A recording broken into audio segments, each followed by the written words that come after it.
So today we're going to talk about the Ford Mustang GT4 by Tamiya. We're going to go over some details like history, price and availability, contents of the box, and at the end conclusion and a small tip. So this kit was released in 2020. I think it's still being produced. It's not discontinued. This is the only version they released so far. And there's plenty of aftermarket parts and decals for it already. So this kit goes for 30 to 40 euros new. There is plenty of stock from what I've seen everywhere, and it seems to be not in very high demand. Also, the value of this kit seems to go down quite fast. Second-hand kits are quite cheaper. So going over the contents, the kit is not very detailed. It is a curbside model, meaning it doesn't have the engine detail and other parts. However, it is an accurate kit, quite detailed and realistic.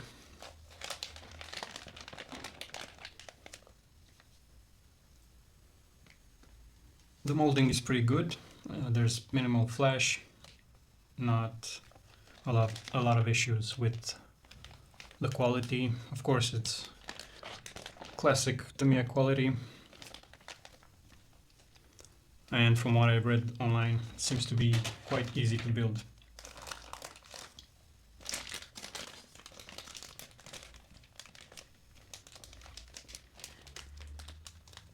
Panel lines could use a bit more scribing.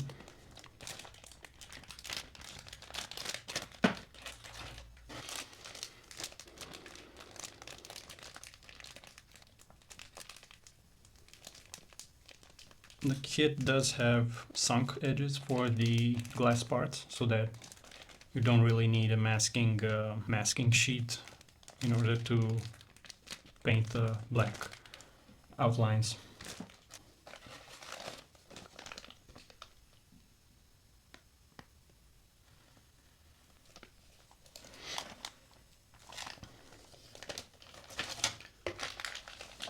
As I said, not a lot of parts. Some very nice model parts.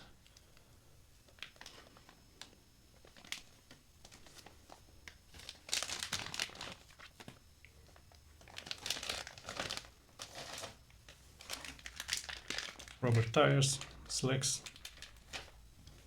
Of course, it's a race car. Some chrome parts. This chrome actually looks pretty decent. It doesn't look like silver or brushed aluminium or something. It still has that toy look, but it's a lot better than most kits. Here we have a small correction for the instruction sheet. Decal is pretty good, looks in pretty good shape. Also masking for the glass. I also have some information about the car, if you're interested in that.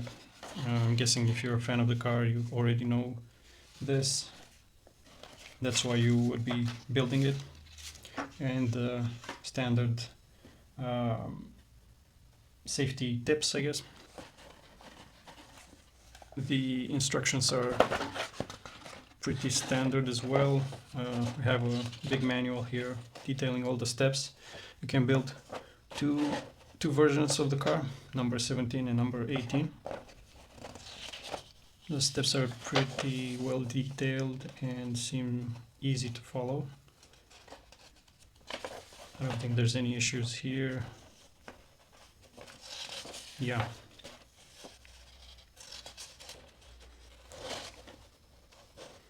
Have to do a bit of masking here,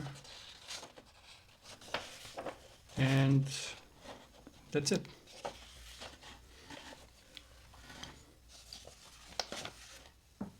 So in conclusion, a pretty good kit, not very complex, quite beginner friendly. The online feedback or overall sentiment for this kit is that it's a pretty good kit, easy to assemble, not many issues, good quality decals. Yeah, overall good kit.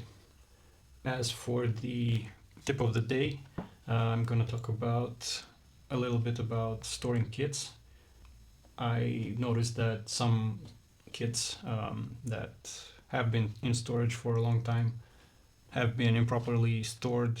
So some advice around that, from what I can gather, the major problems with kit storage are storing the kit in direct sunlight, storing the kit in a very warm room or very cold. So extreme temperatures, moisture is an issue, especially for decals. Try to avoid storing the kit in direct sunlight. First of all, light discolors the box if you care about the box. The heat also tends to warp plastic and destroy thin sheets of acrylic like decals. Of course, extreme cold is also not good, especially for the decals. So try to avoid storing kits for a long time in the shed or somewhere in the attic where you know there is a lot of heat or it's too cold. Also, regarding how to store the actual boxes, most people try to stack them up, and that's fine. It's perfectly understandable. But the problem with that is there, depending on how many you have stacked or what else you're stacking on top of the boxes, that might damage the parts inside. In time, the boxes tend to sag, especially the top part here. This big flat part doesn't have any supporting structure, of course, so it's gonna sag a bit, and it's going to press down on the parts. Ideally, you'd want to have maybe 4 or 5 kits, one on top of the other, so that there's not too much weight on the boxes, on the bottom box. Also, try to stack kits that are of the same size so that the frame of the box sits on top of another frame, not inside on this flat part that can sag. If you can, try to stack boxes that are of the same size. If you cannot avoid it, try to go from bigger boxes to smaller boxes. That makes sense if also the boxes are lighter. The smaller they are, the lighter they are, so that they don't put too much weight on the box. Try to avoid moisture if it's a room like maybe a shed, maybe a garage, maybe the laundry room, basement, something with that it's has a lot of moisture. Maybe avoid that, or maybe put the boxes in something closed that keeps moisture away from the kits. Yeah, I normally keep my kits in the attic. I have a shelf, multi-layered shelf. I try to put around 5 kits, one on top of the other. As I said, the same size. Normally, it's away from any heat. They don't sit in the cold. Temperature is around 20 degrees. Of course, this is regarding long-term storage.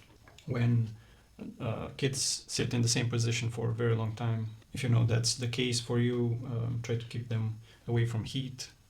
As I said, extreme heat, cold, moisture, direct sunlight, or any other possible danger for the plastic inside or for the cardboard box.